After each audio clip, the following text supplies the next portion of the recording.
The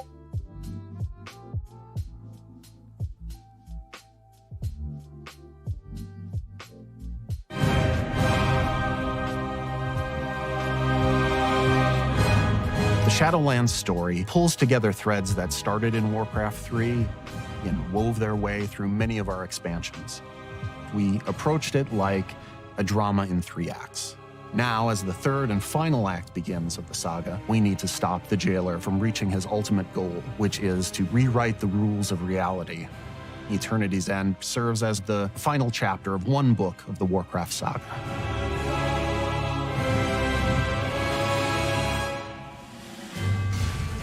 The jailer has the advantage. He has seized the sigils of the leaders of the Four Covenants. We see Sylvanas realize that she's been a pawn in the jailer's game this entire time, and she refuses to serve him, and she's taken prisoner. The jailer is able to open a portal to who knows where, taking Anduin with him. And the Primus had us take some time to retrieve some new sigils. Now we have gathered our forces. We are working with the Primus to open our own gateway to pursue the jailer to this realm unlike any we've seen before. The Primus opens a portal, and we come into this alien land. It's completely white, foggy. We're walking on water for some reason. They can only make out some shapes, some figures there, some crazy devices and consoles. Eventually, you make your way to a giant gate, and behind it lies ZERETH Mortis. ZERETH Mortis was created by the first ones, and it is intended to create afterlives. Think of it as being tucked away in the fabric of the Shadowlands itself. It's kind of the behind the scenes of these afterlives that we've journeyed to. It's the land where the progenitors, the first ones who created all of the realms of the Shadowlands, this is their workshop. They've created everything we've experienced in Azeroth and Shadowlands, and even realms we haven't discovered yet. These first ones built the universe as far as we know, but their intentions or methods are completely unknown. But of course, the jailer's presence here is disrupting this process, and we're working to push back against the jailer's forces and protect this place. I think the artists have done a fantastic job, and I know they did a lot of research, and they looked at a lot of real-life examples of very strange places in the real world. As a team, we were really trying to make this place as alien as possible, so we really wanted to make everything feel completely unique and completely different. Our trees here are floating, we have stones that are floating, we even have the massive Forge of Afterlives that is floating in the center of the zone. And true to its name, it's something that is kind of putting together a new afterlife to be sent out into the Shadowlands. We have this water all around you because water is really the catalyst for any kind of creation. It's actually unlike any other water that we've seen before. This is actually water that we can walk on. It almost creates like a threshold between ZERETH Mortis and some other kind of more primordial space right below it. Everything you see in ZERETH Mortis has a purpose, an intention behind it. For us, it was really important to find ways to convey that intention in the environment itself. And one of the ways in which we did it was through this duality between a lush and a dry biome. In the dry biome, we see perhaps what the original look of the zone was when the progenitors were first establishing this workspace for themselves. And in the lush biome, we see the result of their experimentation with plant life and fauna and things like that. These are all test beds for what we'll eventually see elsewhere. From there, we started thinking about what kinds of creatures would be in this place that are fundamentally prototypes. There's terraforming here. There's creatures that are building afterlives. We tried to really stretch and think what that might be like. My personal favorite includes the giant armored snail, and we also have a progenitor chicken, which answers the question of what came first. These first ones who crafted ZERETH Mortis, what they left behind were the Automa, meant to take care of the place and make sure that it fulfilled its function to create afterlives. The Automa have several different classes, and you can see this in their silhouettes. We have the Builders, we have the Protectors, we have the Casters, and each one of them have a specific role within the Shadowlands. And then you'll also discover the Jiro, which are a part of the Automa. They're a little more quirky, they have a little more personality, they are a little more sentient than the other Automa, so some of them even split off to pursue their own desires. Unfortunately, when we found our way in, Devourers also found their way in. They are ravenous. They're consuming this weird energy, and it's causing them to mutate and to fall apart. And the Automa, where they are confronted by them, some of them are fighting them off. And so it's going to take some time for them to understand that we're here trying to help them drive out this threat. Fortunately, we've got some allies. There are some enlightened brokers here that we're going to be working with. But it's a broker that arrived here quite a long time ago and has had a change of heart from looking at the world as a very transactional place to seeing this place as a holy place, a sacred place.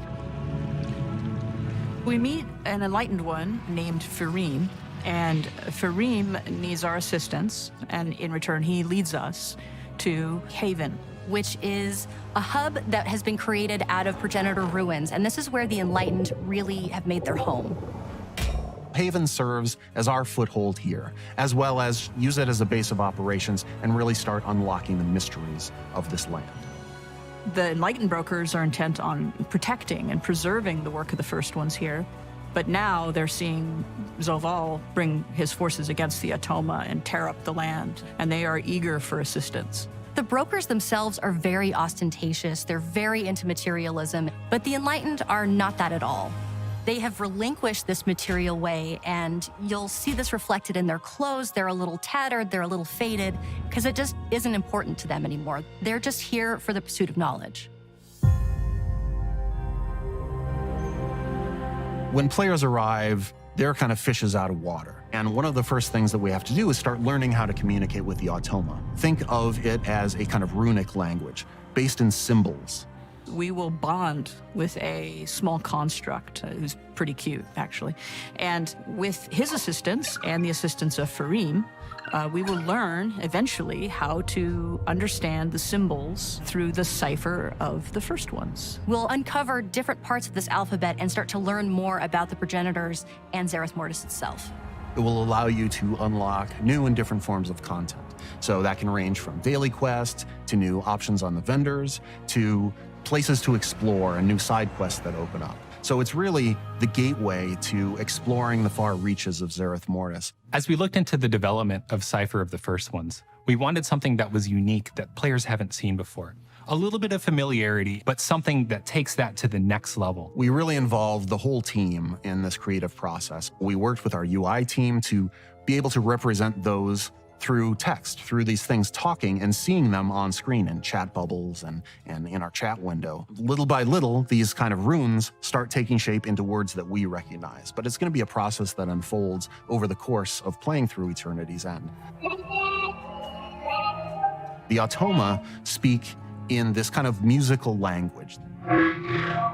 They don't talk the way that we mortals are used to speaking. The sound team was super excited. They jumped in, they started prototyping all kinds of different sounds. We listened, we gave feedback, and we really ended up in a cool place. As you're playing through and gradually unlocking the language, you'll be able to see those words that they're saying, but still hear those tones.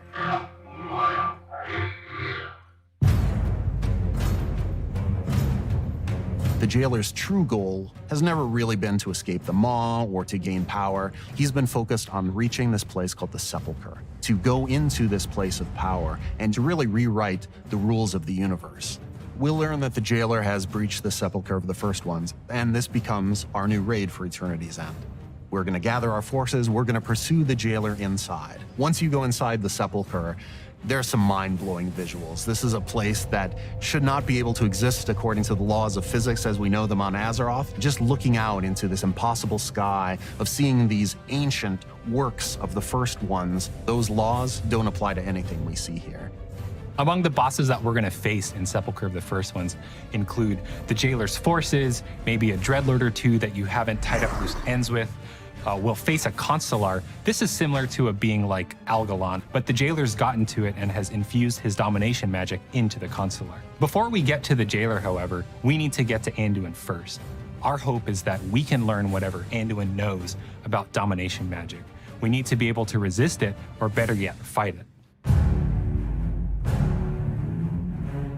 We know players have been waiting a long time for the return of tier sets, and as devs, we have too. It's a great blend of progenitor magic, golds, and metals, along with those class-defining silhouettes, wolves for shamans, pointy things for rogues. It's going to look amazing. Our class and combat team was super excited to bring class sets back. This is something that felt really right for the story. We're in the final act of the Shadowlands saga.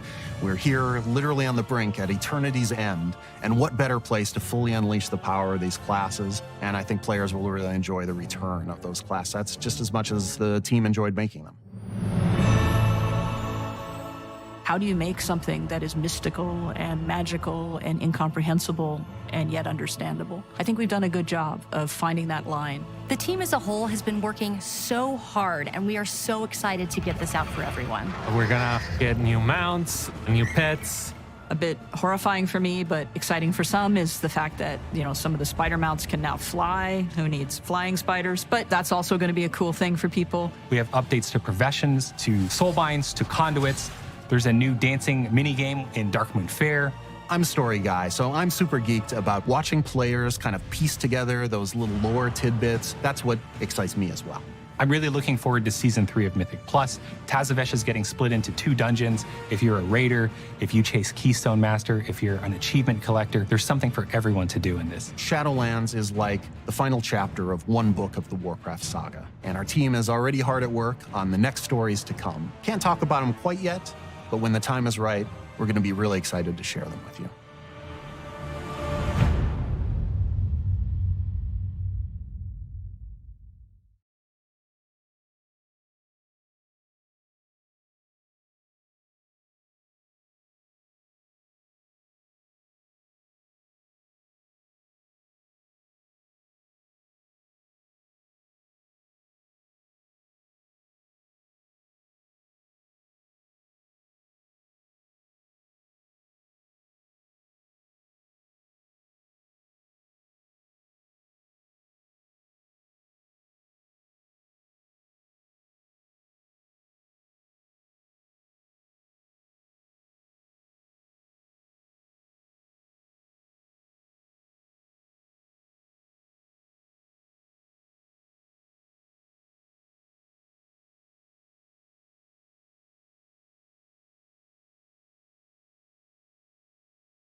Hang on. All right. So, having just watched that, my overall thoughts are that the art looks amazing. Let's do this here. There we go. Little insight into my office. My bad about the muting there. Sorry, guys. Forgot that I switched the style that I did in terms of the... I switched my layout, and it ended up being one that I forgot to put an audio input on. So my bad. So overall, like, my opinion on this is that the art team carries this. It looks really, really good. It didn't have really anything in the way of the class design changes, talent changes, like systems updates that I think most of us were looking for, but I'm kind of disappointed in that. And go from there. Now, they did say the final saga of this, of the Shadowlands, so this definitely gives us the idea that this is going to be the last patch, which I think we all expected, which is cool. I'm all right with that based on the kind of the timelines that this expansion's been. So overall, I think that the developer preview was fine. Like, there's some interesting creatures in here, like they talked about. Let's see right through here. These automatons, where they go specifically with them. Yeah, creatures right here. So you can see all of this is kind of interesting. You know, walking on the water is interesting. I think that's going to be something that a lot of people will be happy with. I'm curious if we can fish there. But yeah, some of these creatures, like this frog, really look pretty cool. The life and dry, or the wet and dry biomes, I think are going to be interesting. Does it give you, is that like two separate zones, or are they going to be just one zone that there's like a cross point that you get on part of it that you end up crossing from like wet to dry, or like what does that look like? Are there going to be two islands that you have to fly between? Like, there's all sorts of some questions there that I have about that. And then, of course, the enlightened, the brokers that go from being transaction monkeys to holy monkeys is interesting. So the enlightened, I think, are going to be an interesting race. I like the idea of trying to decipher the writings of the first ones, the alphabet of the first ones. I think that'll be probably the system that we grind. That'll be like the daily quest type thing that you do. And as you get, like, I'm assuming reputation similar to the Codex rep, you're going to be in a place where you're going to have to, you know, you'll learn like the letters over time, I think. Haven as a hub looks kind of like a generic Warcraft hub. That's a little disappointing, but I don't think that's where a lot of their time went into. It's not like it's supposed to be a city like Oribos is supposed to be. So what else stood out to me in this? Oh, these chests. Where are they at? Come here. These chests right here. These look cool. I really like that. And then, of course, the raid, which I'm not a raider, so this is a little less interesting to me, but just the art style of it looks really cool. I like where this is perched. It looks like it's up on a cliff somewhere, so it sounds like you're going to either have to... you're going to have to, like, climb a mountain to get there of some sort. I don't think that we're going to get flying in this area, so I'll be curious to see how you actually get to the raid.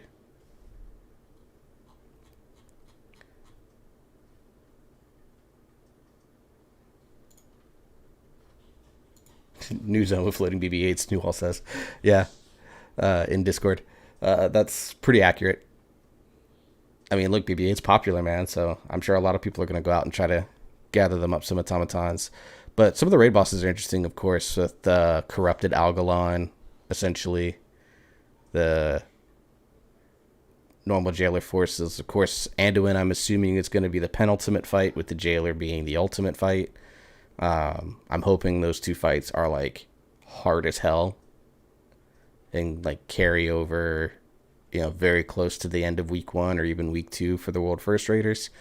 The tier sets, as we see in this video, I'm not as excited about. I like the art. I think they look great. I couldn't pick out the monk one through this one. So let's kind of do this slowly here. Let's see if we can figure this out. Let's see. So let's start right here. So I'm going to guess mage or priest. Actually, I'm going to guess priest. This one with the sort of spike and horns. Ooh, that one actually could be the monk. It wouldn't shock me if that one was the monk one. Here, let me do this in theater mode so we can get a little bit bigger here. This one looks like paladin. Or this one paladin. Like, both of these could easily be paladin. But I'm going to say with like the long frills and stuff, that is hunter. Alright, and then in the next set of 4, warrior. Definitely warrior. DK. Or rogue. Actually, that looks like rogue. This is going to be warlock. Or mage. Because little things right here. But definitely warrior. That actually might be Warlock. And then on our last 4... Okay, here's another cloth one. I think this is Druid. That looks more roguelike than the other one. Interesting. Lots of potential options there, but these sets look really good. Like, I'm not upset about them. The biggest thing about tier sets to me is that they're going to have to find a way to make it so that folks that don't do a ton of raiding, like myself, have a way to access the tier sets and the class sets, unless they are strictly just transmog. But based on the way they were talking about them, it sounds like there's going to be power behind them. So I want to see a way to be able to get that out of Mythic Plus, let PvPers do it to get PvP bonuses, let folks that don't do raiding content find other avenues to get those so that they can get them. New faction of hippie brokers. Try religious brokers. Borderline cult. New all. So I want to see tier sets be available through some other method. Like, these look pretty cool too with the raid sets. Shoutouts to the Pandaren being shown in this trailer. I like it.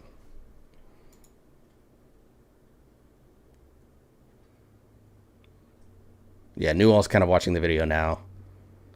So, just kind of catching up with him. I don't think he can jump in Discord because he's technically working. Unless he's off today. So, but from a kind of like preview... Okay, that mount looks cool. Let's go back to that. Whoa, there's a couple of mounts that look really cool here. All right, let's go back. I missed these the first time. All right. I really like the brokers. I think they're cool, dude. They're like the best race in my opinion.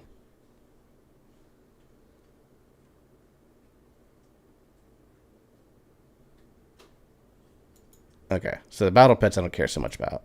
Although that rabbit looks pretty good. Mounts. Where are the mounts? Give me the mounts. Okay, so this one you only kind of see from far away. It tells me that the flying is going to be enabled. Because if they're giving away flying mounts and this thing is flying in ZERETH Mortis, that tells me that they're going to allow flying, which I think is cool. Whether it's going to be available off the start or later on is to be determined. But I think allowing flying in here, which is not something that they do in the Mall or Korthia, I think would be really cool. It's going to be cool to have in ZERETH Mortis.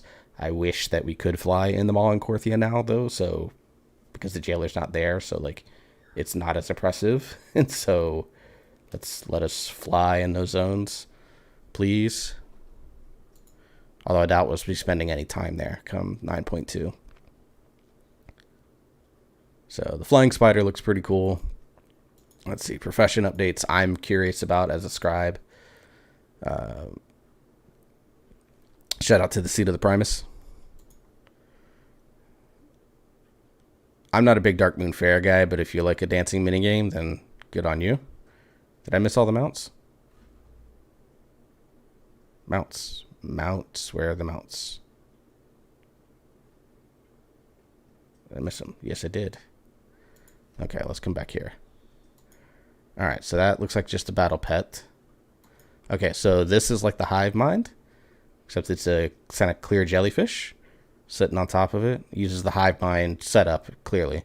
The little ball in the middle of it. That one looks pretty cool. I imagine Newall's going to want that when he gets there in his video. Let's see. This looks like some sort of... probably uses the Griffin setup. And win raid boss confirmed. Yes, Newall. So that looks really cool. That might be one I might go chase. This is the one that I think is going to catch most people's attention. No, you get to ride an armored slug. It's the fastest slug on the face of the planet. I'm not sure which achievements these are going to be locked behind or anything like that, but I'm going to go for it. Hang on, let me respond to Newall real quick.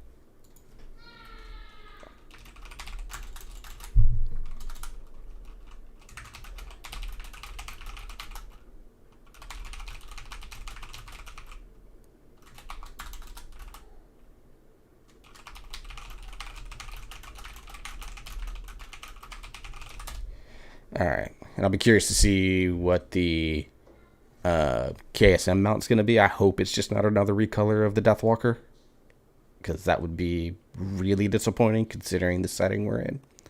So I want to see something different. Hang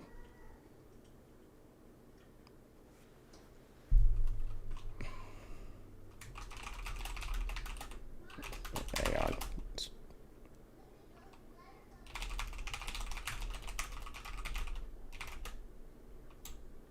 Can't type today, guys. Do people do keys only? All right. So yeah, he's kind of watching the video. He's on the tier set portion, so he's what, back? He's right around. Where did he go? He's back here right now. So he's a little bit behind us. That pet looks pretty cool. This one, of course, is the big one, and then the flying spider mount right there. So, like, this right here tells me that flying is going to be a thing. So overall, I kind of wish that there was more to this video, but the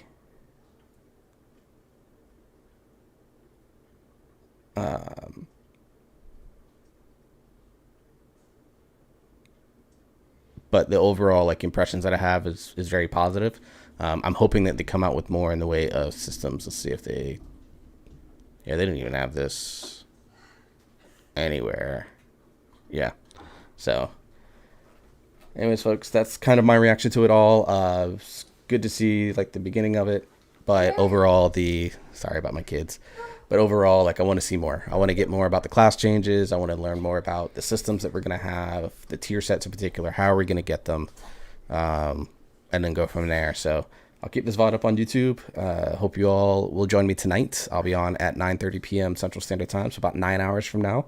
I'll be on doing probably 18 Spires with New Orleans Fires if they are down for it. If not, we'll just be doing some alt keys to get some vaults going with them. And then I'll be back to grinding the new Druid forms so I can get those. So I'll see you all hopefully tonight, and hope you have a great rest of your day for you in the States. Happy Veterans Day. And I'll see you guys tonight.